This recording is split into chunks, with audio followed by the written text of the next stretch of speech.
இந்த படத்தோட ஸ்டார்டிங் சீன்ல ஒரு பொண்ணை காட்டுறாங்க. ஏதோ ஒரு பாலைவன பூமி தேசம். அங்க பிரஸ்காரங்களை கூட்டிட்டு அவங்களோட சேஃப்டியா ஒரு பொண்ணு வந்துகிட்டு இருக்கா. நம்ம படத்தோட ஹீரோயின் இவ தான் நினைக்கிறேன். I'm not sure. வர வழியிலேயே திடுதுப்புன ஒரு தாக்குதல். முன்னாடி உட்கார்ந்துட்டு இருந்த டிரைவர் சம்பவ இடத்திலே செத்து போயிறாரு. வண்டி விடாம சுட்டுக்கிட்டு இருக்காங்க. அதுக்கப்புறம் எதிர்த்தரப்புல இருந்து எந்த தாக்குதலும் இல்லைன்னதும் வண்டி நிக்குது. ஒருத்த மட்டும் AK-47 கீழே இறங்கி அப்படியே செக் பண்ணி பாக்குறான். குண்டடி பட்ட அந்த டிரைவரை வெளியில இந்த பொண்ணு வீசி எறியுது. அப்புறம் கூட இருந்த அந்த பிரஸ்காரிய மீடியாக்காரிய சத்தமா அழுமா அப்படிங்குது. எனக்கு அழுக வராது அப்படின்னும்போ மூஞ்சில நங்குன்னு ஒரு குத்து. அலறி அடிச்சுக்கிட்டு அந்த அம்மா கத்தும். அந்த சத்தத்தை கேட்டுட்டு இந்த பக்கம் AK-47 ஒருத்தன் பக்கத்துல வர. இவங்களும் தலைமுடிய மூடுனாப்ல ஒரு கர்ச்சீஃப் எடுத்து மூடிக்கிறாங்க. கரெக்டா பக்கத்துல வர மடியில வச்சிருந்த தமா துண்டு துப்பாக்கியால ஒரு சுடு அவன் செத்துட்டான். அடுத்து அவங்கிட்ட இருந்த AK-47 புடிங்கிட்டு காத்துட்டு இருக்காங்க. வண்டியில இருந்து இன்னொருத்தவன் இறங்கி வருவான். நல்லா வண்டிக்கு கீழே குனிஞ்சு படுத்துக்கிட்டு வெறும் காலோட பாதம் மட்டும் தான் தெரியும். அங்க ஒரு சுடு பொத்துன அவன் கீழே விழ தலையில ஒரு சுடு. அவனை விட்டா அடுத்து அந்த வண்டியில மிச்சம் இருக்கிறது ஒரே ஒருத்தன் தான், ஒரு டிரைவர். அவனை துப்பாக்கி முனையில நிப்பாட்டி அவனை கீழே இறக்கிட்டு இவங்க வண்டி டேமேஜ் ஆயிடுச்சுல்ல, வண்டியில இருந்த பிரஸ் மீடியாக்காரி அப்புறம் இன்னொருத்தவர் எல்லாரையும் கூட்டிட்டு இவங்க வண்டி படு வேகமா அங்க இருந்து எஸ்கேப் ஆகி போகுது. அதுக்கப்புறம் தான் படத்தோட பேரே போடுறாங்க, க்ளோஸ். 2019 வந்த படம்னு நினைக்கிறேன். அப்புறம் நம்ம ஹீரோயின் உட்காந்து வாங்குன்னு எக்ஸசைஸ் பண்ணிட்டு இருக்காங்க. ட்ரெட்மில்ல ஓடிக்கிட்டு இருக்காங்க. போன் கால்ஸ் வருது. ஒவ்வொரு காலா செக் பண்ணி பார்த்தா தேவையில்லாத இந்த இன்சூரன்ஸ் ஏஜென்ட்ல இருந்து ஏகப்பட்ட கால்ஸ் வந்துகிட்டு இருக்கும். அதுல திடீர்னு ஒரு பொண்ணோட வாய்ஸ் கேட்கும். நான் இப்ப என்ன பேச வரேன்னா அப்படின்னு ஏதோ பேச வருவாங்க. அதுக்குள்ள டப்புன்னு போனை கட் பண்றாங்க. அந்த பொண்ணோட வாய்ஸை கேட்டதே இவங்க கை காலெல்லாம் உதற ஆரம்பிக்குது. கண்ணை அவங்க கிளீன் பண்ணிக்கிட்டு இருப்பாங்க. அதை கூட அவங்களால சரிபட செய்ய முடியல. அந்த வாய்ஸ் யாரு, இவங்களுக்கும் அந்த வாய்ஸுக்கு என்ன சம்பந்தம் எதுவும் தெரியல. அடுத்து ஒரு பொண்ணை காட்டுறாங்க. அப்பா இறந்துட்டாரா. பொண்ணு இறுதிச் சடங்குக்கு ரெடி ஆகிட்டு இருக்கா. பொண்டாட்டியும் வந்து இறுதிச் சடங்குல உட்கார்ந்து இருக்காங்க. இந்த பொண்ணுக்கு பாடி கார்டு. ஏன்னா இவங்க எல்லாம் மிகப்பெரிய கோடீஸ்வரனுங்க. அதனால பாடி கார்ட்ஸ் எப்பவுமே கூடவே தான் தெரியுறாங்க. இறுதிச் சடங்கு நல்லபடியா முடிஞ்சிருச்சு. அம்மாக்கும் பொண்ணுக்கும் பெருசா ஒத்து வராது போல தெரியுது. ஆடம் எங்கன்னு பொண்ணு கேக்குறா. உனக்கு தெரியாதா அவன் டிரான்ஸ்பர் ரிக்வெஸ்ட் பண்ணா அப்படின்னு இந்த அம்மா ஏதோ ஒரு பதில் சொல்லுது. யார் அவன், என்ன டிரான்ஸ்பர், எதுவுமே இப்போ வரைக்கும் டீடைலா தெரியல. அப்புறம் லாயர்ஸ் எல்லாம் வர போறாங்க, சீக்கிரம் ப்ரிப்பேர் ஆயி வா அப்படின்னு கூப்பிடுறாங்க. அம்மா பொண்ணு வந்து உட்காந்தாச்சு. லாயர்ஸ் எல்லாம் வராங்க. அப்பா ஒரு பெரிய மைனிங் கம்பெனில CFO-வா இருந்தவர். அவரோட அந்த கம்பெனில அவரோட ஷேர்ஸ் மட்டும் பல 1000 கோடி தேரும். அவ்வளவு சொத்துக்களையும் யாருக்கு அவர் எழுதி கொடுத்திருக்காருன்னு அந்த உயில படிக்கிறாங்க. மொத்த ஷேர்ஸையுமே தன்னோட பொண்ணுக்கு எழுதி வச்சிருக்காரு அப்பா. இத பார்த்தது அந்த பொண்டாட்டி கதறுது. அந்த கம்பெனி எங்க குடும்பம் உருவாக்குன கம்பெனி. அந்த கம்பெனிக்காக நான் எவ்வளவு வேலை பார்த்திருப்பேன். இந்த பொண்ணும் அக்கறை இல்லாம தெரியுறா. இவகிட்ட எல்லாத்தையும் போய் எழுதி வச்சிருக்காரு இந்த மனுஷன் கோவப்படுறாங்க. லாயர்ஸ் என்ன சொல்றாங்கன்னா, இல்ல இப்படி பண்ணாதான் கம்பெனி மேல பொண்ணுக்கு அக்கறை வந்தாதான் அம்மா பொண்ணோட ரிலேஷன்ஷிப் நல்லபடியா இருக்கும்னு அவர் நினைச்சிருக்காரு. அதனாலதான் சொத்துக்களை இப்படி அங்க எழுதி வச்சிருக்கிறதா லாயர் சொல்றாங்க. இந்த சொத்து பத்தெல்லாம் இவங்க கைக்கு அந்த ஷேர்ஸ் எல்லாம் மாறி அவங்களோட கைக்கு வர்றதுக்கு கிட்டத்தட்ட ஒரு 3 மாசம் ஆகுமா. அது வரை எங்க இருக்கணும்னு ஒரு டிஸ்கஷன் போகுது. அந்த பொண்ணு நான் இங்கெல்லாம் இருக்க முடியாது, நான் கிளம்புறேன்றா. அம்மா இல்ல இங்கதான் இருக்கணும், பொறுப்பாருங்கிறாங்க. அப்புறம் இவ கூடயே பக்கத்திலேயே சேஃப்டிக்கு இருக்க வேண்டிய ஒரு நல்ல ஆள் வேணும்னு கேட்டிருப்பாங்க போல. அதுவும் ஒரு பொண்ணா தான் வேணும்னு கேட்டிருக்காங்க. ஏன்னா பையனா இருந்தா கொஞ்சம் முன்ன பொண்ணா இந்த பொண்ணு இருந்தது போல. அதனால ஒரு லேடி பாடி கார்டை இவங்க எதிர்பார்த்து காத்துட்டு இருக்காங்க. மேபி அந்த வேலைக்கு தான் நம்ம ஹீரோயின் வருவாங்க போல தெரியுது. இவங்களுக்கு ஒரு சீக்ரெட் சாஃப்ட்வேர்ல மெசேஜ் வருது. புது பொசிஷன் கொடுக்குறோம். ஒரு VIP கிளையண்ட்டுக்கு ஒரு வாரத்துக்கு லண்டன்ல இருந்து ஆஸ்ரஃப் போகக்கூடிய அந்த பயணத்துக்கு நீங்க பாடி கார்டா இருக்கணும். சம்பளம் $10,000 இந்தியன் மதிப்புல கிட்டத்தட்ட 8 லட்சம் ரூபாய் ஒரு வாரத்துக்கு. சம வேலை இல்ல. ஆனால் இந்த பொண்ணு இந்த வேலையெல்லாம் நமக்கு சரிப்பட்டு வராதுன்னு மெசேஜ் பண்றா. ஒரு பொண்ணு தான் வேணும்னு அவங்க கேட்டிருக்கிறதா ரிப்ளை வருது. சாலி அவளை அனுப்பலாமே அப்படின்னு இவ டைப் பண்றா. சாலி கேன்ஸ்ங்கிற கிளையண்ட்டுகளுக்காக பாடி கார்டு வேலை பார்க்கறதுக்கு போயிட்டாலாம். நீ மட்டும் தான் இருக்கேன்னு மெசேஜ் வர இந்த அம்மா பிடிக்காம தான் இந்த வேலையை பார்க்க வருது. யாரு, நம்ம ஹீரோயின். பிளைட்ல வந்துகிட்டு இருக்காங்க. கிளையண்ட் கிட்ட இருந்து ஒரு பிரிண்ட் அவுட் வந்திருக்கு. யாருக்கு இவங்க பாடி கார்டா இருக்க போறாங்க? ஜோயிங்கிற ஒரு பணக்கார வீட்டு பொண்ணுக்கு. அந்த பொண்ணு எல்லாத்தையும் விட்டுட்டு ஓடக்கூடிய ஒரு கேரக்டர், ட்ரக்ஸ் எல்லாம் யூஸ் பண்ணக்கூடிய ஒரு கேரக்டர், அன்ஹெல்தி வேலை தான் அவ போகணும்னு நினைப்பா. ஒரு ஆரோக்கியமான வேலை, ஒரு வழியில அவ போகணும்னு நினைக்கக்கூடிய ஒரு ஆள் இல்ல, கொஞ்சம் பிரச்சனைக்குரிய ஒரு ஆள்னு ஃபுல் டீடைல் இருக்குங்க. நெட்ல ஜோயின்னு போட்டு அந்த பொண்ணை சர்ச் பண்ணி பாக்குது. அப்புறம் கூடவே இன்னொரு பொண்ணு, ஒரு சின்ன பொண்ணையும் சர்ச் பண்ணி பாக்குறாங்க. யார் இந்த சின்ன பொண்ணு? ஒருவேளை நம்ம ஹீரோயினோட பொண்ணா இருக்குமோ தெரியல. கதை போக போகத்தான் தெரிய ஆரம்பிக்கும் நினைக்கிறேன். கூடவே கனால் அப்படின்னு ஒரு ஆள் கிட்ட இருந்து ஒரு மெசேஜ் வருது. நீ பிளைட் விட்டு இறங்குனதும் சந்திக்கிறேன்னு. என்னடா அது அப்படின்னு வேண்டா வெறுப்பா தான் இவளோட மூஞ்சியோட ரியாக்ஷன்ஸ் எல்லாம் இருக்குது. பிளைட் விட்டு இறங்குறா. இந்த வேலையை கொடுத்தவன் ஆல்ரெடி கார்ல வெயிட் பண்ணிட்டு இருக்கான். அவங்க கூட சேர்ந்து வந்துகிட்டு இருக்கும் போதுதான் அந்த பணக்கார வீட்டு பொண்ணை பத்தி பேசுறாங்க. ஆக்சுவலா அம்மா சொல்லிட்டு இருந்தோம்ல, அது அம்மா இல்ல, சித்தி. இவங்க அம்மா இவ 10 வயசுல இருக்கும் போதே சூசைட் பண்ணிட்டு இறந்துறாங்க. அடுத்து சித்தி வர்றா. சித்திக்கு குழந்தை இல்ல. சித்திக்கும் பொண்ணுக்கும் ஆகாதுங்கிறது நம்ம ஹீரோனுக்கு தெரிய வருது. அப்புறம் வந்தாச்சு, அந்த பொண்ணை பார்த்தாச்சு, அறிமுகமாயாச்சு. எடுத்ததுமே ரொம்ப கேவலமா இந்த நாயை கொடுத்து கிச்சன்ல கொண்டு போய் நாய்க்கு சோறு போடு தூங்க வைன்னு சொல்லிட்டு அசிங்கப்படுத்துறா. அது மட்டும் இல்லாம டிஸ்கோக்கு போய் டான்ஸ் ஆடுறா. பக்கத்துல ஒரு பையன் கொஞ்சம் ஓவரா உரண்டு இழுப்பான். இதையெல்லாம் பார்த்து நம்ம ஹீரோயின் அப்படியே டான்ஸ் ஆடிட்டே போய் அந்த வயல அடிச்சு போட்டுருவா. இதெல்லாம் கேட்கறதுக்கு நீ யாரு, நீ என்ன பெத்தவளா அப்படின்னு கூட இந்த பொண்ணு கேட்டு பார்க்கும். பெத்தவ இல்ல, வாங்குற சம்பளத்துக்கு வேலை பாக்குறேன்னு சொல்லி பாத்ரூம் சேஃபா இருக்கு, நீ கக்கா உச்சா என்ன வேணாலும் போய்க்கன்னு சொல்லிட்டு வெளியில போயிடுது அந்த பொண்ணு. யாரு? நம்ம ஹீரோயின். இப்படி பாடி கார்டு வேலையை ஆரம்பிச்சா அடுத்து அங்க இருந்து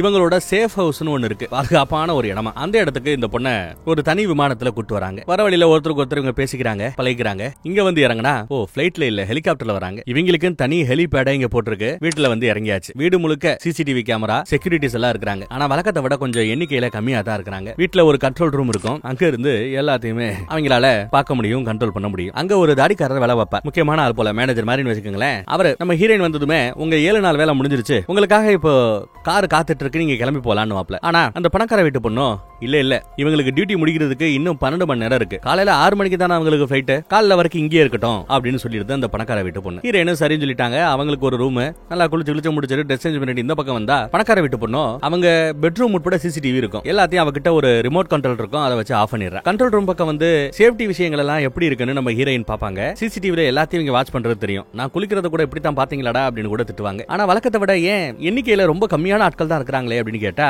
இந்த வீடே சேஃப் ஹவுஸ் தான். சேஃப் ஹவுஸ்ல சேஃப்டிக்கு ஆளா இருக்கிற ஆட்கள் போதும் அப்படிங்கிறப்பல அந்த மேனேஜர் பேசுவாப்ல. சரி நீ இவங்க அவங்க ரூமுக்கு போயிடுறாங்க. இவங்க ரூம்லயே வாட்ச் பண்ற கேமரா இருக்கும். அந்த கேமரால ஒரு ஸ்ப்ரே அடிச்சு விட்டு இவங்களும் ஃப்ரீயா படுக்கலாம்னு பாக்குறாங்க. அதே சமயம் ராத்திரி நேரம் திடுதுப்புன்னு எவனோ இந்த செக்யூரிட்டி சிஸ்டத்தையே ஹேக் பண்றாங்க. பண்ணி உள்ள புகுந்து மொத்த வீட்டையும் ஷட் டவுன் பண்றாங்க. ஜன்னல் கதவுல இருந்து அத்தனையுமே ஷட் ஆகுது. அப்ப நம்ம ஹீரோயின் உசாராயி பால்கனில இருந்து ஒரு சேர் எடுத்து கொண்டு வந்து கதவு மூடுறதுக்குள்ள அங்க சேஃப்டிக்கு வச்சிடறாங்க. உள்ளேயும் வெளியிலயும் இவங்களால போக முடியும். அப்புறம் கையில ஒரு துப்பாக்கி எடுத்துட்டு வெளியில செக் பண்ணி பார்த்தா யாரோ உள்ள வராப்புல தெரியுது. இதே வீட்ல சுவர்களுக்கு மத்தியிலேயே செக்யூரிட்டிக்காக நிறைய துப்பாக்கிகள் இருக்கும். சுவருக்குள்ள இருந்து திருதுப்புன்னு டபடபடன்னு அடிச்சு சுடும். ஆனா இது எதிரிகளை சுடுவதற்காக வச்சிருந்தது. ஹேக் பண்ணி உள்ள வந்தவங்க இந்த வீட்ல இருக்கக்கூடிய செக்யூரிட்டி ஆட்களையே அதே சிஸ்டத்தை வச்சு சுட்டுக் கொள்றாங்க. ஹீரோயின் கீழே குனிஞ்சுப்பா. கூட வர ஆட்களையும் குனிஞ்சுவாங்க, உட்காந்துவாங்கன்னு கூப்பிடுவா. ஒரு ஆள் தான் மிச்சம் இருப்பா இந்த பக்கம். அந்த பக்கம் மேனேஜர் 2-3 ஆட்கள் உள்ள வந்தாங்கல்ல, அவங்கள அடிச்சு போட்டுட்டு சுட்டு தள்ளிட்டு அவர் முன்னேறி போய்கிட்டு இருக்காரு. ஹீரோயினோட ரூம் தான் அவங்களுக்கு டார்கெட். ரூம் லாக் ஆயிருக்கு, என்கிரிப்டட் ரூம். கதவை திறந்து உள்ள போறதுக்கு ஒரு 2 நிமிஷம் ஆகும்னு பேசிட்டு இருக்கும்போது மேனேஜர் ஒரு பைல சுட, அவங்க திருப்பி சுட, அங்க என்ன நடந்துச்சுன்னு இப்ப நமக்கு காட்டல. ரூமோட பின்பக்கம் வழியா நம்ம ஹீரோயின் வந்து பாருமா 2 பக்கமும் ஷட் ஆயிருக்கு, எப்படியும் கதவை திறக்கிறதுக்கு அவங்க ஏதாவது ஹேக் பண்ணி கதவை திறப்பானுங்க. அப்போ ரூம்ல இருக்கிற எல்லா கதவுகளுமே தான் திறக்கும். அவங்க கரெக்டா கதவை திறந்து உள்ள வர நான் உன்னை பின்பக்கமா பிடிச்சு இழுத்துறேன் காத்துருன்னு சொல்லிட்டு படுக்க வச்சிருக்காங்க. கரெக்டா அவங்க ஹேக் பண்ணி கதவை திறப்பானுங்க. மேனேஜர் அங்க அப்படியே செத்து தரையில கிடப்பாரு. கரெக்டா அவங்க உள்ள வர ஷட் திறந்ததுமே ஹீரோயின் அவளை பிடிச்சி வெளியில இழுத்துறா. ஏறி குதிச்சு இவங்க இந்த பக்கம் எஸ்கேப் ஆகி வராங்க. காட்டு பகுதி தான் அடுத்து. அந்த பகுதியெல்லாம் கடந்த அந்த பக்கத்துல பார்த்தா இங்க இந்த மாதிரி ஹேக்கிங் நடந்துருச்சு அப்படின்னதும் போலீஸ்காரங்களுக்கு அப்டேட் போயிடும், அலாரம் போயிடும். அந்த அலாரம் அடிச்சதும் போலீஸ்காரங்க இங்க தேடி வரானுங்க. இவங்க குறுக்க புகுந்து நாங்க வந்துட்டோம்னு போலீஸ பிடிச்சிடுறாங்க. போலீஸோட பாதுகாப்புல இப்ப சேஃபா இருக்காங்க. ஒரு வழியா காலையில விடிஞ்சிருச்சு. போலீஸோட ஹெட் குவார்ட்டருக்கு இவங்களை கூட்டிட்டு போய்கிட்டு இருக்காங்க. அப்படி ஹெட் குவார்ட்டர்ஸ்க்கு போய்கிட்டு இருக்காங்க இல்லையா, போற வழியெல்லாம் பார்த்தா கட்டடங்கள் எல்லாம் ரொம்ப டேமேஜ் ஆகி கிடக்கும். போற ரூட் மேல நம்ம ஹீரோனுக்கு ஒரு மாதிரி டவுட் வருது. போன்ல செக் பண்ணி பார்த்தா ஆளரம் இல்லாத மேப் பகுதியில அவன் கூட்டிட்டு போறாப்பல தெரியுது. ஏதாவது பேச வந்தா இங்கிலீஷ் தெரியாது அப்படின்னு பேசுறான். அவங்க அரபிக் மொழியில யார்ட்டையோ போன்ல பேசிட்டு இருக்காங்க. அது இந்த பொண்ணுக்கு கொஞ்சம் அரபிக் மொழி அறகுறையா தெரியும் போல. என்னப்பா பேசிக்கிறான்னு கேட்டா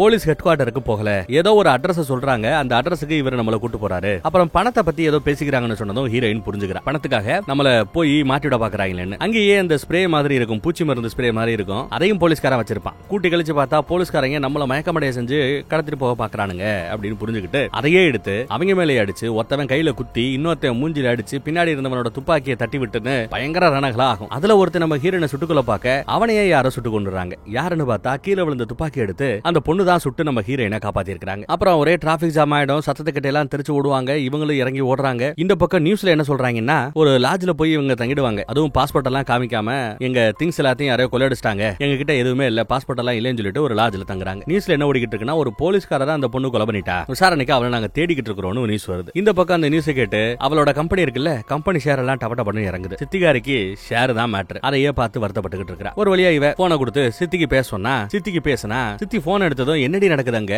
அந்த போலீஸ்காரனை சுட்டு கொன்னையா அப்படின்னு கேட்டா இவங்க ஆமாங்கிறாங்க. போச்சு, ஷேர் எல்லாம் இறங்குதுன்னு சொன்னதும் சி பொண்ணு இங்க உசுருக்கு போராடிக்கிட்டு இருக்காளே, அவ நல்லா இருக்கா இல்லையா அதை பத்தி எல்லாம் நீ கேட்க மாட்டேங்கிற, உனக்கு எப்பவுமே ஷேரை பத்தி தான் கவலை, நான் இருக்கிறத விட செத்தாதானே உனக்கு நல்லது, உனக்கெல்லாம் குழந்தையே இல்லைன்னு நினைச்சு நான் ரொம்ப சந்தோஷப்படுறேன், எந்த குழந்தைய வளர்க்குற தகுதி உனக்கு இல்லைன்னு சொல்லிட்டு டப்புன்னு போனை கட் பண்ணிடுறான். இதையெல்லாம் கேட்ட அந்த அம்மாவும் போனை கோவத்துல தூக்கி போடுது. என்ன இப்படி திட்டாலே பேசுறாளே அப்படின்னு. இருக்க யாரோ உட்காந்துருக்காங்க, மூஞ்சியை காட்டல. அவன் நிறைய இன்சூரன்ஸ், நான் மிகப்பெரிய கோடீஸ்வரங்க இல்லையா எல்லாரும், அவங்க பேர்லயே நிறைய இன்சூரன்ஸ் போட்டிருப்பாங்க. As per your insurance plan உங்க பொண்ணை காப்பாத்துறதுக்கு நாம உடனே ஒரு டீம் அனுப்பணும் அப்படின்னு சொல்ல இன்சூரன்ஸ் பாலிசியில போட்டிருக்கு, நாங்க அனுப்புறோங்கிறாங்க. உடனே அந்த அம்மா இன்சூரன்ஸ் பாலிசியில இருந்து இந்த பொண்ணோட பேரை இப்பயே நான் ரிமூவ் பண்றேன் அப்படின்னு சொல்லிடுது. இன்சூரன்ஸ் பாலிசியில அந்த அம்மா பேர் இல்லனா டீம் அனுப்ப தேவையில்ல. இப்ப டீம் வர போறது இல்ல. இந்த பக்கம் நம்ம ஹீரோயின் இப்ப கொஞ்சம் ஓவரா பேசுங்க பார், என்னோட டியூட்டி முடிஞ்சு போச்சு, இதுக்கப்புறம் உன்னை நான் காப்பாற்றணும் அவசியம் இல்லைன்னு பேசிட்டு இருக்கும்போது ஒரு மெசேஜ் வருது. மெசேஜ்ல இல்ல தம் அடிக்க போவா, அங்கதான் ஒரு மெசேஜ் வரும். மெசேஜ்ல இந்த வேலையை கொடுத்தவன் அந்த கம்பெனி வேலை முடிஞ்சிருச்சு, இதுக்கப்புறம் சப்போர்ட் பண்ண முடியாதுன்னு சொல்லிட்டாங்க. உன்ன வேணா என்னால காப்பாற்ற முடியும், ஆனா அந்த பொண்ணு பிரச்சனைக்குரியது, அந்த பொண்ணு இருக்கிற வரை என்னால உதவி செய்ய முடியாதுன்னு வேலை கொடுத்த மெசேஜ் போட்டிருக்கான். இது எக்ஸ்ட்ரா தலைவலி. இங்க வந்து பொண்ணு கிட்ட இங்க பார், வேலையெல்லாம் முடிஞ்சு போச்சு, இதுக்கப்புறம் ஒரு பயலும் நீயோ உன் கம்பெனியோ எனக்கு சம்பளம் கொடுக்க போறது இல்ல, இருந்தாலும் உன்னை காப்பாற்ற முயற்சி பண்றேன், இனிமே ஏன் பேச்ச தான் நீ கேட்கணும்னு சொல்ல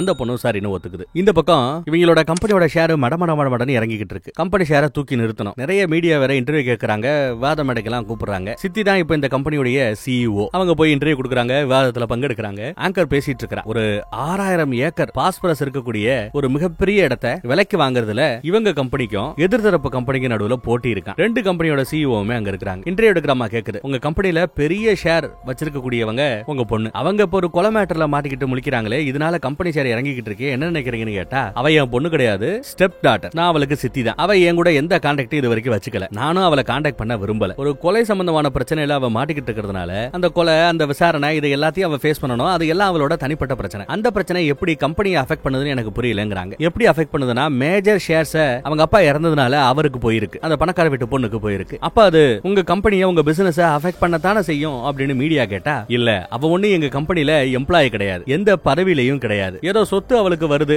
அதுவும் இன்னும் புதுசா வந்து சேரல, சொத்தெல்லாம் கைமாறுவதற்கு கிட்டத்தட்ட 3 மாசம் ஆகும், இவங்கெல்லாம் கரெக்டா இருந்தா கோட் ஆஃப் எத்திக்ஸ் எல்லாம் இருக்கா, சில நிபந்தனைகள் எல்லாம் இருக்கா, இப்படி ஒரு கிரிமினலுக்கு சொத்து போக கூடாது வைக்க கூடாதுன்னு கூட நிபந்தனைகள் இருக்கலாம், எல்லாத்தையும் நாங்க இனிதான் செக் பண்ணணும், அதனால எதுவும் பயப்பட தேவையில்லை, ஒரு கிரிமினலா உண்மையவே அந்த பொண்ணு இருந்தான்னா அவளுக்கு சொத்து பத்து போகாதுங்கறாப்ல இன்டர்வியூ கொடுக்குறாங்க, ஷேரோட வேல்யூ கூடுமான்னு பாக்குறாங்க, ஆனா அப்படி ஒண்ணு கூடுனாப்ல தெரியல. பக்கத்திலே உட்கார்ந்திருந்த எதிர்த்தரப்பு கம்பெனியோட சிஇஓ, எங்க கம்பெனில எல்லாம் இந்த கோட் ஆஃப் எத்திக்ஸ் எல்லாம் ரொம்ப ஸ்ட்ரிக்ட்டா ஃபாலோ பண்ணுவோம், எங்களுக்கு எல்லாம் இந்த மாதிரி பிரச்சனைகள் கிடையாது, அந்த டீல கூட நாங்க தான் முடிக்க போறோங்கறாப்ல இவன் பேச ஆரம்பிக்க கம்பெனி ஷேர் இன்னும் ஏறனாப்ல தெரியல. அந்த பக்கம் போன் கால் வருது, 6000 ஏக்கர் ஒருத்தவர் கொடுக்கறதா இருந்தார்ல, அந்த டீல இப்ப கேன்சல் பண்ண போறதா சொல்றாங்க. ஏன்னு கேட்டா, உங்க கம்பெனில மேஜர் ஷேர் வர போற அந்த பொண்ணு ஒரு கொலை பிரச்சனையில மாட்டி இருக்கா, உங்களோட டீல் வச்சுக்க விரும்பலங்கிறப்போ ஏன் எதிர்த்தரப்பு கிட்ட ஏதாவது டீல் பேசி முடிக்க போறீங்களான்னு கேட்டா, ஆமா ஏற்கனவே நம்ம பேசின அந்த பணம் பத்தாது, நீங்க பிட்டிங்கை இன்னும் அதிகப்படுத்தணும், இன்னும் நிறைய பணத்தை உள்ள போட்டாதான் நீங்க டீலுக்குள்ளேயே வர முடியும், இல்லனா கஷ்டம் சொல்லிட்டு போன வச்சிடறாரு. இந்த அம்மாக்கு எல்லாம் ரொம்ப கஷ்டமா தான் தெரியுது, என்ன பண்ண முடியும், ஒரு பிரெஞ்சுக்காரனுக்கு கால போடுது சித்தி, கால போட்டு அந்த பொண்ணை கண்டுபிடி, ஆனா நம்ம கம்பெனில யாருக்குமே அது சம்பந்தமா நீ அப்டேட் கொடுக்க கூடாது, எனக்கு மட்டும் தான் அப்டேட் கொடுக்கணும்னு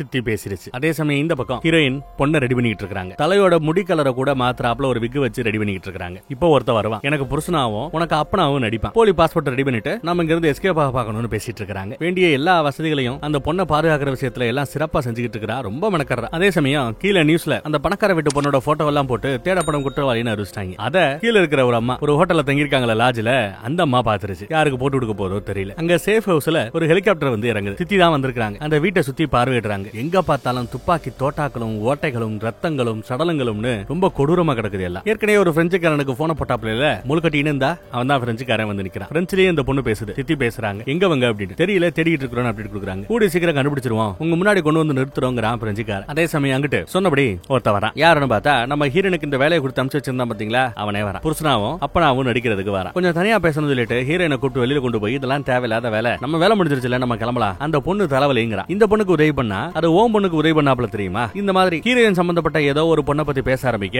அவங்க காண்டாயி அடிச்சு போடுறாங்க. அவனுக்கு கோவமா சரக்கடிக்க கிளம்பிடுவான். ஒரு ஃபாரினர் ஒரு இடத்துல சரக்கடிச்சிட்டு வரும்போது அவங்களும் ஒரு ஃபாரின் பொண்ணை தான் தேடிக்கிட்டு இருக்காங்க, இவனை ஃபாலோ பண்ணா அந்த பொண்ணு கிடைக்க வாய்ப்பு இருக்குன்னு சொல்லிட்டு சில பேர் அவனை ஃபாலோ பண்றாங்க. கரெக்டா கதவை திறந்த உள்ள வர டப்புன்னு சுட்டுட்டு ஃபாலோ பண்ணி வந்தவங்க நம்ம பசங்களை பிடிக்கிறாங்க. ஒருத்தன் துப்பாக்கி முனையில நம்ம ஹீரோயினை இங்க ரூம்லயே நிப்பாட்டிட்டான், பலார்னு அறையறான். இன்னொருத்தன் அந்த பொண்ணை வெளியில கூட்டியாரா, கோட்டு ஷூட்டு போட்ட ஒரு ஆளு பலார்னு அறையறாப்ல அந்த பொண்ணையும். அப்புறம் போன்ல எடுத்து யார்ட்டியோ பேசிட்டு இருக்கான், கோட்டு போட்ட ஆளு யாருக்கோ போன போடுறாங்க. அதே சமயம் அந்த பக்கம் சித்திக்கும் போன் கால் வருது, ரீமா பேசுறேன், அங்கிட்டு யாரு அப்படின்னு அவங்க பேசுறாங்க. கட் பண்ணா இங்க ரூமுக்குள்ள இருக்கிற நம்ம ஹீரோயினை காட்டுறாங்க. அந்த பைய டப்புன்னு இந்த பொண்ணை போட்டுருக்கணும், இந்த பொண்ணு கூட விளையாடுறேன், அவங்க விடுவாங்களா, சும்மா தாறு மாற அடிக்கிறாங்க, கை கட்டப்பட்ட நிலைமையிலையும் பயங்கரமா போராடுறாங்க. அவன் இந்த அம்மாவோட கழுத்தை பிடிச்சி நெரிக்கிறாங்க. அப்போ எப்படியோ போராடி தான் கால்ல ஒலி வச்சிருந்த கத்தி எடுத்து அவனோட தொடையில ஒரு குத்து, அப்புறம் கீழே கிடந்த அந்த துப்பாக்கி எடுத்து பின்னாடி கை கட்டப்பட்டிருக்கிறதுனால ரொம்ப போராடி கஷ்டப்பட்டு உருண்டு புரண்டெல்லாம் சுடுவாங்க. முதுகுல அடிபடும், இருந்தாலும் அவன் விட மாட்டேங்கிறான். மறுபடியும் வந்து ஓங்கி ஒரு ஈடிச்சு துப்பாக்கியை பிடிங்கி கீழே விழுந்துருது. இந்த பொண்ணை அடிச்சு கீழே தள்ளி கண்ட இடத்துல மிதிச்சு அவளை சித்திரவதை பண்ணி கொலை பண்ணணும்னு பாக்குறான். ஆனா இவங்க அப்படி விடுற ஆள மாதிரியா தெரியுது, சும்மா ஓங்கி ஒரு மிதி, அந்த பக்கம் விழுந்து முட்டிக்கிட்டு இருக்கிறவனோட கழுத்துல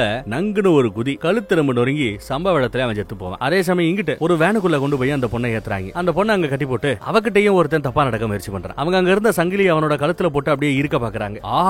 அப்படின்னு துடிக்கிறாப்ல நடிப்பான். பார்த்தா கழுத்தை ஒழுங்கா கூட அது இருக்க தெரியல. ஒண்ணுமே செய்ய மாட்டேங்குது. கழுத்துல சுத்தி சங்கிலி இருந்தும் வாடி ஒண்ணு வச்சுக்கிறேன்னு ஒரு மாதிரி தப்பா நடக்க பாக்க கரெக்டா நம்ம ஹீரோயின் வந்து அந்த பயலோட கால் ரெண்டையும் அப்படியே தூக்கிடுறாங்க. கழுத்துல ஏற்கனவே சங்கிலியை சுருக்கு போட்டு இருந்தாலா ஒரு பக்கம் அவ பிடிக்க இந்த பக்கம் இவ பிடிக்க கொஞ்ச நேரத்துல தூக்குல தூங்கி செத்தாப்ல அந்த பைய செத்தே போறாங்க. தன் அம்மாவை கட்டுப்பிடிக்கிறாப்ல பாதிரி அடிச்சு ஓடி வந்து கட்டுப்பிடிக்கும். ஒண்ணு இல்ல நார்மலா இருங்கிறாங்க. இந்த பொண்ணு பண்ண ரெண்டாவது கொலை இது. வாந்தியே வந்துடும் அவளுக்கு. செத்து போன அந்த ஆளோட பேக்ல ஏதாவது இருக்கான்னு செக் பண்ணி பார்த்தா 2 போன் இருக்கு, நிறைய பணம் இருக்கு, ஒரு துப்பாக்கியும் இருக்கா. ரைட், பேக் எடுத்துக்கலாம்னு பேக் எடுத்துக்கிறாங்க. அங்க இருந்து அப்படியே ஒண்ணுமே நடக்காதாப்ல கிளம்புறாங்க. ஒரு டாக்ஸி மேல உட்காந்துக்கிட்டு இந்த டாக்ஸியை நாங்க விலைக்கு வாங்கிக்கிறோங்கிறாங்க. அதெல்லாம் தர முடியாதுமா, எங்க இருக்கணும்னு சொல்லி இறக்கி விடுறேங்கிறாரு டிரைவர். பையில இருந்த பணம் இருக்குல்ல, பணக்கட்டு, பெரிய கட்டு அப்படியே தூக்கி கொடுத்து புதுசா சூப்பர் காரை நீ வாங்கிக்க, இந்த லொப்ப காரை என்கிட்ட கொடுன்னு கேட்க எல்லாம் அரபிக்ல அந்த பொண்ணு சூப்பரா பேசும். இந்த அம்மா எடுத்து சொல்ல அவங்க அரபிக் மொழியில பேசி டீல முடிச்சு பணத்தை கொடுத்து வண்டியை வாங்கிட்டு கிளம்பிடுறாங்க. இந்த பக்கம் அந்த பிரெஞ்சுக்காரன் யார்ட்டையோ போன்ல பேசுறான். எப்பா ஒரு பொண்ணை பிடிக்க தெரியாதா, நீங்களா வேலைக்கே ஆக மாட்டீங்க, என் போனுக்கு மட்டும் போன போடு அப்படின்னு சொல்லி கட் பண்றாரு. இவர் ஒரு ரூம்ல இருந்து வெளியில வர்றார். அங்க நிறைய போலீஸ்காரங்க திரிறாங்க. போலீஸ் ஸ்டேஷனா தான் இருக்குமோ. அங்க நம்ம ஹீரோயினை வேலை பேசி ஒரு போலீஸ்காரன் ஹெட் குவார்டர்ஸ்க்கு கூட்டு போறேன்னு சொல்லி வேற எங்கேயோ தள்ளிவிட பார்த்தான்ல, ஹீரோயின் கூட அந்த ஆள அடிச்சு போட்டார்ல ஒரு மீசக்காரர். அதே மாதிரி இங்க ஒரு மீசக்காரர் இருக்கிறான். பிரெஞ்சுக்காரனை பாக்குறா. 2 பேரும் ஒரு மாதிரி தலையசுக்கிறாங்க. உண்மையிலேயே இது அந்த ஆளா இல்ல வேற மீசையான்னு நமக்கு தெரியல. இப்ப வரைக்கும் கிளாரிட்டி இல்ல. கிட்ட என்னதான் சண்டை போட்டாலும் ஹீரோயிசத்தோட ஒரு மாதிரி பதறுது நம்ம ஹீரோயினுக்கு. பீச் பக்கமா வண்டியை போட்டு பதட்டத்தை அந்த பொண்ணுக்கு காமிக்காம சிகரெட் அடிச்சு தணிக்கிறாங்க. வேண்டப்பட்டவனையே சுட்டு கொண்டுட்டாங்கல்ல. இந்த அம்மா கண்ணு முன்னாடி அழுக வேதனை வரத்தான செய்யும். அப்புறம் தெரியுமா இங்க வந்து வண்டியில ஏறி உட்கார்றாங்க. உங்க ஃப்ரெண்டுக்கு இப்படி ஆயிப்போச்சு, ஐ அம் சோ சாரின்னு மன்னிப்பு கேக்குறா. இவன் என்ன பண்ண முடியும் பாவம். அடுத்து என்ன அந்த பொண்ணு கேட்கும், எனக்கு தெரியலங்கிறாங்க ஹீரோயின். உங்க வேலையே இதுதானே, என்ன தெரியலங்கிறீங்களேன்னு கொஞ்சம் திமிரா பேசுவா. அதுக்கப்புறம் நம்ம ஹீரோயினோட மனநிலை பதட்டம் இதெல்லாம் பார்த்துட்டு சரி விடுங்க, சித்திக்கிட்ட வேணா என்ன கூட்டு போங்க, நான் பாத்துக்கிறேன் அப்படிங்கிறா. இந்த பக்கம் 40+ கோட்டு ஷூட் போட்டு ஒரு ஆள் வராரு சித்திய பாக்குறது. இவர் தானே அந்த பணக்கார வீட்டு பொண்ண ரூம்ல இருந்து கடத்தி கொண்டு போகும்போது பலார்னு ஒரு அற விட்டது. அவர் அங்க வந்து நிக்கிறார். ஒரு வழியா வண்டி வருது. இவங்களோட சேஃப் ஹவுஸ் இருக்குல்ல, அங்க வந்து வண்டி நிக்குது. இல்ல சேஃப் ஹவுஸ் இல்ல, இவங்களோட கம்பெனி இங்க இருக்கு, அங்க வந்து நிக்குது. கம்பெனியா சேஃப் ஹவுஸ் ஏதோ ஒண்ணு. சித்திய பாக்கலாம்னு பார்த்தா இவங்க 2 பேருக்கு ஷாக். ஏன்னா எவன் அந்த பொண்ணை அரைஞ்சாலோ ஹோட்டல்ல இருந்து கடத்தி கொண்டு போக பார்த்தாங்களோ அந்த 40+ ஆளோட கை குலுக்கிட்டு சித்தி போறத பார்த்துட்டு இவங்களுக்கு ஷாக் ஆகுது. சித்தி இருக்கு ஆட்களை அனுப்பி என்ன கடத்த பார்க்கணும், அவங்களும் என் கூட தப்பா நடக்க பார்த்தானுங்க, அந்த லெவலுக்கு சித்தி என்ன வெறுக்கிறாங்களா அப்படின்னு ஒரு மாதிரி ஆகுதா. இவ அப்படியே குனிஞ்சுக்கிறாங்க. அடிச்சவன் வண்டியில ஏறி கிளம்புறான். அவனை ஃபாலோ பண்ணிட்டு இவங்களும் கிளம்புறாங்க. அடிச்சவன் எங்கேயோ ஏணியில இருந்து கீழே இறங்குறான். எதுக்க ஒட்ட முடிவெட்டினாப்ல ஒருத்தர் இருக்கிற என் ஆட்களை ஒருத்தன் செத்தே போயிட்டான், நிறைய செலவாகும், பேசினபடி பணத்தை கொடுக்குன்னு கேட்கறாப்ல. நீ தான் டெலிவரி பண்ணலையாப்பா, சொன்னபடி டெலிவரி பண்ணிருந்தா நானும் கொடுத்துருப்பேன். சரி இந்தா ஒரு 8 லட்சம் ரூபாய் இருக்கு, இதை கொஞ்சம் அட்வான்ஸா வச்சுக்கிட்டு சொன்னபடி வேலையை முடி, அதுக்கப்புறம் காசை வாங்கி கேட்கிறார். ஹோட்டல்ல அந்த பொண்ணு இருக்கிற மேட்டர் தெரிஞ்சா என்கிட்ட சொல்லி இருக்கலாமேன்னு இவர் கேட்கறாப்ல. அது தேவையில்லாத விஷயம், என் மூஞ்சி அவங்க பாத்துட்டாங்க, லாஸ்ட் மினிட்ல எஸ்கேப் ஆயிட்டானுங்க, இனி நான் சுத்தி தெரிஞ்சா என்ன பிடிச்சி என் மூலமா என்ன இந்த வேலைக்கு உட்கார வச்சிருந்தது யாருங்கிறத அவங்க கண்டுபிடிச்சிருவாங்க. அந்த ஒரு ரிஸ்க்குக்காகத்தான் நான் களத்துல இறங்காம உன்னை கூப்பிட்டு நல்லபடியா வேலைய முடியும்னு பொறுப்பை இங்கே ஒப்படைக்கிறாரு. பாடிகார்டையும் கொல்லணுமா அப்படின்னு கேட்கிறார். வாய்ப்பு இருந்தா அவளையும் கொண்டுடுன்னு அசால்ட்டா சொல்லிட்டு போறாரு இவர். இன்னும் கொஞ்சம் பணம் மிச்சம் இருக்கு, அதை எடுத்துக்கிறாங்க. இன்னும் 20 நிமிஷத்துல நான் இங்க வரலன்னா வண்டி எடுத்துட்டு எங்கேயாவது போயிடு, நான் செத்துட்டேன்னு அர்த்தம் சொல்லிட்டு கிளம்புறாங்க. இங்க அந்த மீசக்கார போலீஸும் திரியறாப்லங்க. எல்லாம் ஒரு குட்டையில ஊர்ன மட்டையர் போல தான் தெரியுது. இந்த பக்கம் அவங்க டீல் பேசுறது எல்லாத்தையும் நம்ம ஹீரோயின் போட்டோ எடுத்துக்கிறா. அங்க இருக்கிற பறவைகள் எல்லாம் கொஞ்சம் வேகமா பறக்க ஆரம்பிக்க அதாவே நோட் பண்ணி நம்ம ஹீரோயினோட தோல் மேல கை வைக்கிறாப்ல இருக்கு. யார் வச்சாங்கன்னு காட்டல. எஸ் அவனே தான். முதுகுல ஓங்கி ஒரு குத்து, போன புடிங்கிட்டான். அங்க மீன்களை பிடிச்சு உள்ள வைக்கிறதுக்காக தொட்டி மாதிரி வச்சிருப்பாங்க. அதுக்குள்ள 2 பேரும் சேர்ந்து பொத்துன்னு விழுகிறாங்க. இந்த பக்கம் இங்கெல்லாம் வண்டி நிப்பாட்ட கூடாது, வண்டி எடு வண்டி எடுன்னு எவனோ சத்தம் போட்டு போறான். பணக்கார வீட்டு பொண்ணு வண்டி எடுக்கிறா. அங்க தண்ணிக்குள்ள 2 பேருக்கு நடுவுல சண்டை. மீன்கள் எல்லாம் வந்தா மொத்தமா தான் வருது. அவனை மீன்கள் முதுன்னு சூழ்ந்து நிக்குது. இந்த பக்கம் ஹீரோயினோ ஒரு ஹூக் இருக்கு, அதை எடுத்துக்கிட்டு அப்படியே மேல நீந்தி போறாங்க. இவனும் இப்ப மேல நீந்தி வரான். அவனோட வயிற்றுலயே ஹூக்க வச்சு ஒரு குத்து, ஹூக்குல தொங்க விட்டுட்டா. உள்ள நிறைய குட்டி சுறாமீன்கள் சுத்தி தெரியுது. மேல போய் நல்லா மூச்சு வாங்கிட்டு மறுபடியும் ஹீரோயின் கீழே இறங்கி வராங்க. போனா பர்சா ஏதோ ஒண்ணு அவன் பாக்கெட்ல இருந்து எடுத்துட்டு ஒரு வழியில வெளியில வந்துட்டாங்க. காருக்குள்ள உட்கார்ந்ததும் வண்டி எடுத்துட்டு கிளம்பியாச்சு. அந்த மீன் தொட்டிக்குள்ள ஒருத்தவன் ஹூக்ல அடி வாங்கினான்ல, அவனும் ஒரு போலீஸ்காரனா, நம்ப முடியுதா? அவனோட பர்ஸ்ல வேற என்ன இருக்குன்னு பார்த்தா இவளோட சேஃப் ஹவுஸ்ல ஒருத்தன் ஹேக் பண்ணான்ல, உள்ள ஹேக் பண்ணி போறதா இருந்தா பாஸ்வேர்டு வேணும். யூசர் நேம் பாஸ்வேர்ட் எல்லாம் கொடுத்திருக்காங்க. கொடுத்தது யாருன்னு நமக்கு தெரியாது. ஆனா இந்த பாஸ்வேர்டு யாரோட பாஸ்வேர்டுனா நம்ம ரீமாவோட பாஸ்வேர்டு. அதான் சித்தியோட யூசர் நேம் பாஸ்வேர்டை தான் இவங்க பயன்படுத்தி இருக்கானுங்க. இப்போ இது எல்லாத்துக்கும் பின்னாடி ஒரு சித்தி தான் இருக்கிறான்னா நீ எங்க போனாலும் சேஃபா இருக்க முடியாது. ஆனா நமக்கு கன்ஃபார்மா தெரியணும், உங்க சித்தி தான் காரணமாங்கிறது கன்ஃபார்மா தெரியணும். அதுக்கு நமக்கு ஆதாரம் வேணுங்கிறாங்க. ஏதாவது ப்ரூஃப் கிடைச்சா அந்த ப்ரூஃபை வெளியில காட்டிடும்னு சொல்லிட்டு மிரட்டி உன் சித்தி கிட்ட ஏதாவது ஒரு நெகோஷியேட் பண்ணி ஒரு டீல் பண்ண முடியும் அப்படிங்கிறாங்க நம்ம ஹீரோயின். சேஃப் ஹவுஸ்ல கண்ட்ரோல் ரூம் இருந்ததுல, அந்த ரூம்ல இருந்து சித்தியோட போனோட கனெக்ட் பண்ண முடியுமா? சித்தியோட யூசர் நேம் பாஸ்வேர்டு இதுல இருக்கிறதுனால என்னால ஈஸியா அதை பண்ண முடியும். போன்ல ஏதாவது ஆதாரம் கிடைக்குதான்னு நம்ம பார்க்கணும்னு சொல்லிட்டு பொண்ணு சொல்றா. நல்ல ஐடியான்னு ஹீரோயின் ஒத்துக்கிறாங்க. அந்த டீல் சம்பந்தமா யார்ட்டையோ பேசுறதுக்கு லிஃப்ட்ல போவாங்க. எதிர்த்தரப்பு கம்பெனியோட சிஇஓ இங்க வந்து நிக்கிறான். இந்த டீல பேசாம நீ விட்டுட்டு போறது நல்லது அப்படின்னு மிரட்டி பாக்குறான். ஆனா இந்த அம்மா, என் புருஷன் நினைவா என்கிட்ட மிச்சம் இருக்கிறது இந்த கம்பெனி தான், இந்த கம்பெனிக்கு எதுவும் ஆக நான் விட மாட்டேன்னு கட்டன் ரேட்டா சொல்றாங்க. சரி ஓகே, அதுக்கு மேல ஓ இஷ்டம், உன் பொண்ணை நல்லபடியா காப்பாத்துறதுக்கு என்னோட வாழ்த்துக்கள்னு சொல்லிட்டு ஒரு மாதிரி மிரட்டிட்டு போறாப்புல தெரியுதுங்க. இந்த பக்கம் சேஃப் ஹவுஸுக்கு வந்தாச்சு. இங்க நம்ம ஹீரோயினோட பொண்ணோட அவங்க எடுத்த போட்டோ ஒண்ணு கிடைக்கும். அதை பார்த்ததும் யாருமே இல்ல, நீங்க பொண்ணு இருந்திருக்கா, இப்ப இவ்வளவு ரிஸ்கான வேலையெல்லாம் பார்த்துட்டு இருக்கீங்க, பொண்ணை கழட்டி விட்டீங்களா அப்படி இப்படின்னு ஏட்டிக்கு போட்டியா பேச ஹீரோயினும் தன்னோட பிளாஷ்பேக்கை சொல்ல ஆரம்பிக்கிறாங்க. இவங்களுக்கு 16 வயசு இருக்கும்போது பிரெக்னன்ட் ஆயிட்டாங்களாம். பாவம், அந்த வயசுல எப்படி தான் பொண்ணை காப்பாற்ற முடியும், என் பொண்ணை கொடுத்து தான் ஆகணும், பொண்ணை கொடுத்துட்டேங்கிறாங்க. தன்னை பத்தி அந்த பொண்ணு சொல்ல வரும்போது அவசியம் இல்லைங்கிறாங்க. ரெண்டு நான் ஒருத்தர் பத்தி தெரிஞ்சுக்கணும்னு சொன்னா நான் ஒன்னும் உன் ஃப்ரெண்ட் இல்லைன்னு சொல்ல நல்லது அப்படின்னு சொல்லிட்டு அந்த பொண்ணு போய் கண்ட்ரோல் ரூம்ல உட்காந்து அந்த ஐடி பாஸ்வேர்டை வச்சு சித்தியோட போனுக்குள்ள போக பாக்குறாங்க. வைஃபை பாஸ்வேர்டு போட்டாச்சு, ஆனா அந்த போனுக்குள்ள போறதுக்கு ஒரு பாஸ்வேர்டு போடணும், போனோட பாஸ்வேர்டு போடணும். என்ன ட்ரை பண்ணாலும் உள்ள போக மாட்டேங்குது. இங்க வந்து நம்ம ஹீரோயின் உன் மேல எனக்கு அக்கறை கேக்குறாங்க. உங்க பொண்ணு அதுக்கப்புறம் பேசுனீங்களான்னு கேட்டா அவ என்ன கண்டுபிடிச்சிட்டா. சம்டைம்ஸ் என் போன் நம்பருக்கு கால் வரும், நான் தான் இன்னும் பேசல, சரியான தருணத்துக்காக காத்திருக்கிறதா நம்ம ஹீரோயின் சொல்றாங்க. ஏகப்பட்ட பாஸ்வேர்டு போட்டு ஒன்னும் ஒர்க் அவுட் ஆல. கடைசியில இவளோட பிறந்தநாள், பொண்ணோட பிறந்தநாள், தன்னோட பிறந்தநாள் அவ என்டர் பண்ணா உள்ள போயிடுச்சு. என்னதான் சித்தியா இருந்தாலும் என்னோட பர்த்டேவை அவங்க பாஸ்வேர்டா வச்சிருக்காங்கன்னு சொல்லி இந்த பொண்ணுக்கு ஷாக். உள்ள போயாச்சு. இப்போ இந்த பக்கம் அந்த டீல்ல இன்னும் கொஞ்சம் ரேட் அதிகமா பிட் பண்ணுங்க, ரேட் அதிகமா சொல்லுங்கன்னு ஒரு ஆளு பேசிட்டு இருக்காரு. அவரோட மூஞ்சியை நமக்கு காட்டல. உங்க பர்சனல் பிரச்சனை எல்லாம் எனக்கு முக்கியம் இல்ல, பணம் அதிகமா நீங்க டீலுக்கு ஓகே கொடுத்தீங்கன்னா நாங்க டீலுக்கு ஓகே சொல்றோம், பிட்டிங் அதிகமா பண்ணுங்கன்னு மட்டும் கேக்குறேன். அதே சமயம் இந்த பக்கம் இந்த அம்மாவோட போனை அங்க கண்ட்ரோல் ரூம்ல இருந்து யாரோ அக்சஸ் பண்ண பாக்குறது தெரிய வருது. அப்ப தான் பொண்ணு அங்க வந்துட்டா. கண்ட்ரோல் ரூம்ல ஏதோ முயற்சி பண்றாங்கறத சித்தியும் புரிஞ்சுக்கிறாங்க. சொல்லுங்க மேடம், நல்ல ஹையஸ்ட் ஆஃபரா கொடுக்குறீங்களா, உங்க டீல் என்ன, எவ்வளவு காசு கொடுக்க ரெடின்னு கேக்குறாப்ல இந்த பக்கம் பேசுறவர். சித்தி ரொம்ப சிம்பிளா, இல்ல இல்ல இந்த நிலைமையில என்னால எதுவும் பேச முடியாது, என்ன மன்னிச்சிருங்கன்னு சொல்லிட்டு வேகமா வண்டி எடுத்துட்டு சேஃப் ஹவுஸ் நோக்கி வராங்க. இன்னும் 2 வண்டி இவங்களை நோக்கி வருது. ஆனா அது சித்தியோட வண்டியா இல்ல எதிரிகள் வண்டியில வரானுங்களா ஒன்னும் புலப்படல. இங்க இந்த பொண்ணு இந்த லாக் ரூம், இந்த கண்ட்ரோல் ரூமையே கம்ப்ளீட்டா லாக் பண்றா. இப்படி லாக் ஆயிருந்தா கண்ட்ரோல் ரூமுக்குள்ள நாம சேஃபா இருக்கலாம்னு பொண்ணு நினைக்கிறா. லாக் பண்ணிட்டா. இப்போ இந்த சேஃப் ஹவுஸ்ல இருக்கிற எல்லா சிஸ்டத்தையும் கண்ட்ரோல் பண்ண போறது அந்த பொண்ணு தான். பார்த்தா அந்த மீசக்கார போலீஸ் சில போலீஸ்களோட இங்க வந்து நிக்கிறான். அந்த பொண்ணை போட்டு தள்ளணும்னு சொல்லிட்டு தான் எல்லா பேரும் உள்ள போறானுங்க. உள்ள போய் கதவை சாத்திக்கிறானுங்க. 2 வண்டியில வந்தது அப்போ போலீஸ். இப்போ 3ஆவதா ஒரு வண்டி வேற வருது. அப்புறம் கேமரா எல்லாமே ஆஃப் பண்ணி வச்சிருந்தாங்கல்ல, எல்லா கேமராவையும் ஆன் பண்ண சொல்லி ஹீரோயின் சொல்ல கேமராஸ் ஆன் பண்றாங்க. அந்த ஒட்ட முடிவெட்டினவன் அவன் வரான். சித்தி இன்னும் வரலையே அப்படின்னு இவங்களுக்குள்ள பேச்சு. சித்தி தான் வந்து பண்ண அவசியம் இல்ல, அடியாட்களை அமுச்சு விட்டாலே போதும்ன்றாப்ல அவங்க பேசிட்டு இருக்காங்க. இந்த பக்கம் தன்னோட பாடி கார்ட்ஸ் எல்லாத்தையும் வேண்டாம் சொல்லிட்டு சித்திகாரி கிளம்ப ஆரம்பிக்கிறான். இன்னும் 2-3 வண்டிகள் வருது. ஐயோ எத்தனை வண்டி தாண்டா வரும், எல்லாம் போலீஸ் வண்டிங்க. அந்த பிரெஞ்சுக்காரன் அவன் இங்க வந்து நிக்கிறான். அவன் உள்ள வரான், மீசக்காரன் விட மாட்டேங்கிறான். இந்த பில்டிங்க சோதனை போட வந்திருக்கிறேன் அப்படிங்கிறாரு பிரெஞ்சுக்காரன். ஆனா மீச விட மாட்டேங்குது. இது உங்களோட காவல் எல்லைக்குள்ள வரல, நீங்க செக் பண்ண முடியாதுன்னு மிரட்டுறாப்ல. பரண்ட் இருந்தா உள்ள வர்றேன், இல்லனா கிளம்பி போயிட்டே இருங்கறாப்ல. பிரெஞ்சுக்காரன்னு சொல்லிக்கிட்டு இருந்தான். ஆக்சுவலா இவன் பிரெஞ்சும் பேசுறான், அரபிக்கும் பேசுறான். இதே பக்கத்து போலீஸ் ஸ்டேஷன்ல வேலை பாக்குறவர் நம்ம சித்திகாரி இவரை தான் நம்பி இருந்தார். இவர்கிட்ட தான் தான் பொண்ணை எப்படியாவது கண்டுபிடிச்சு கொடுக்க சொல்லி கேட்டிருப்பாங்க போல தெரியுது. போற போக்க பார்த்தா சித்தி இதுக்கெல்லாம் காரணம் இல்ல, இந்த போலீஸ்காரங்க தான் காரணம்ன்றது நல்லா தெரியுதுங்க. அவர் வேற வழி இல்லாம திரும்பி போறாரு. யாருக்கோ போன் பண்றாரு. இந்த பக்கம் ஹெலிகாப்டர் வேற வந்துகிட்டு இருக்குது. சித்தி தான் ஹெலிகாப்டர்ல பறந்து வராங்க போல. சித்தியே வராங்க. விறுவிறுன்னு கண்ட்ரோல் ரூம் நோக்கி நடந்து வந்துட்டு இருக்காங்க. உடனே இவங்க ஒளிஞ்சுக்கிறானுங்க. ஜோயி உள்ளதா இருக்கேன்னு எனக்கு தெரியும், வா கதவை தரேன்னு கேக்குறாங்க. உன்கிட்ட முக்கியமான மேட்டர் பேசணும், கதவை தரங்கிறாங்க. சில பேர் என்ன பிளாக்மெயில் பண்றாங்க, கதவை தரங்கிறாப்ல. இல்ல கதவை திறக்க மாட்டேன், என்ன சாகடிக்க பார்த்தவதான நீ அப்படின்னு பொண்ணு பேசுது. நானா இல்லமா நான் இல்லமாங்கறாங்க. அந்த போலீஸ்கார வரா. மேடம் பயப்படாதீங்கன்னு வந்து நிக்கிறான். யார்ப்பா நீ அப்படின்னு சித்தி பயப்படுறாங்க. நீங்க எல்லாம் எங்க எதிர்த்தரப்பு கம்பெனியோட ஆட்கள் தானே, அந்த கம்பெனிக்காக தானே நீங்க எல்லாம் வேலை செய்றீங்க, என் பக்கத்துல வராதீங்கன்னு சொல்லி பயந்து ஓடுறாங்க. பேனிக் ஒரு பட்டன் இருக்கும், அந்த பட்டன் அமுக்க பாக்குறாங்க. அதுக்குள்ள இழுத்து போட்டா பலாருன்னு ஒரு அரை முடிய பிடிச்சு தரதன்னு இழுக்க அந்த அம்மா விவரம் கழுத்திலேயே கத்தி மாதிரி ஒரு டாலர் வச்சிருந்தாங்க. அவனோட கால்ல ஒரு குத்து. ஆனாலும் பயங்கரமா அடிச்சு தள்ளுறான். நல்லா அடி வாங்குறாங்க. சித்தி இப்படி அடி வாங்குறத பார்த்து அவளால சும்மா இருக்க முடியல, தாங்க முடியல. கதவை திறந்துட்டு ஓடிடுறா. ரூம் வேற திரும்ப லாக் ஆயிடுச்சு. பாஸ்வேர்ட் இருந்தாதான் மறுபடியும் ரூம் அன்லாக் பண்ண முடியும். உள்ள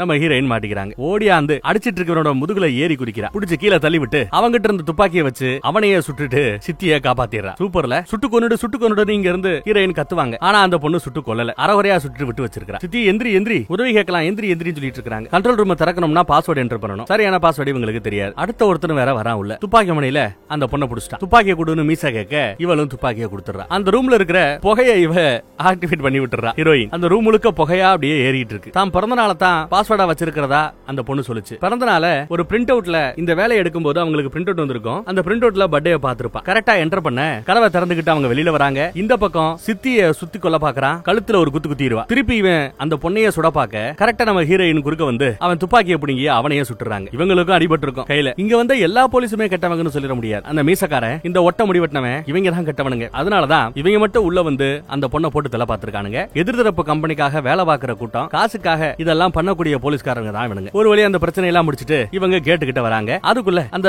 பக்கத்து போலீஸ்காரர் சித்திக்கு வேண்டப்பட்டவர். அவர் கதவை திறக்கிறீங்களா இல்லையான்னு எல்லாரையும் மிரட்டி கதவை திறந்துட்டு உள்ள வர பயப்பட வேண்டாம் நம்மால் தான் இவரை நம்பலாம் சொல்லிட்டு எல்லாரும் நம்புறாங்க. இனி எல்லாம் இருக்கிற போலீஸ் நீட்டுறான் போலீஸ் தான், ஒன்னும் பிரச்சனை இல்ல. இந்த பக்கம் சித்தியும் பொண்ணும் ஒரு வழியா ஒண்ணு சேர்ந்துட்டாங்க. சரி நம்ம வேலை முடிஞ்சிருச்சுன்னு இந்த பொண்ணு கிளம்ப பார்த்தா, ஹீரோயின் கிளம்ப பார்த்தா ஒரு நிமிஷம் இருங்கன்னு சொல்லி ஓடியா அந்த பொண்ணு கட்டி பிடிச்சுக்கிறா. உயிரோட பணத்தோட பாதுகாப்போட அருமை என்னங்கிறத இப்ப அந்த பொண்ணு புரிஞ்சிருப்பா. இனியாவது அவ உருப்படியா நடந்துப்பான்னு எதிர்பார்க்கலாம். இந்த பக்கம் எல்லா பிரச்சனையும் நல்லபடியா முடிச்சு விட்டு காரை ஓட்டிட்டு நம்ம ஹீரோயின் போயிட்டே இருக்காங்க. நல்லா இருந்ததுல வேற ஒரு நல்ல கதையில மறுபடியும் சந்திப்போம். தேங்க்யூ.